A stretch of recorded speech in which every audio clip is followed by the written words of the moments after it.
ভারতের রাজধানী দিল্লির যন্তর মন্তর সোমবার পরিণত হয় হাজারো শিক্ষার্থী ও তরুণ তরুণীর বিক্ষোভস্থলে।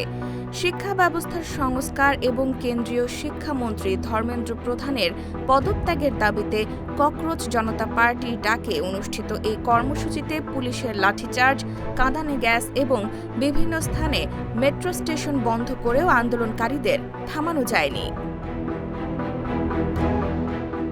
বিক্ষোভকারীদের দাবি, শিক্ষা সংকটের পাশাপাশি বেকারত্ব, মূল্যস্ফীতি এবং জবাবদিহিতার অভাবও এখন তরুণদের প্রধান উদ্বেগ।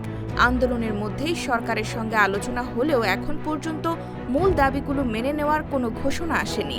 ফলে আন্দোলন অব্যাহত রাখার ঘোষণা দিয়েছে সিজেপি। স্বাধীন সাংবাদিক স্মিতা শর্মার মতে, এই আন্দোলনের সবচেয়ে বড় দিক হল এটি অনেকটাই নেতৃত্ব নির্ভর নয়, বরং সাধারণ শিক্ষার্থীদের স্বতঃস্ফূর্ত অংশগ্রহণই এটিকে শক্তিশালী করেছে।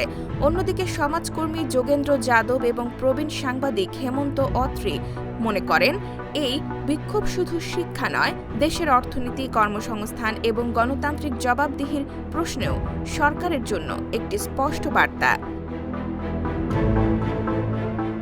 বিশ্লেষকদের মতে, দিল্লির এই বিক্ষোভ দেখিয়ে দিয়েছে যে দেশের তরুণ প্রজন্ম নিজেদের ভবিষ্যৎ নিয়ে আগের চেয়ে অনেক বেশি সোচ্চার।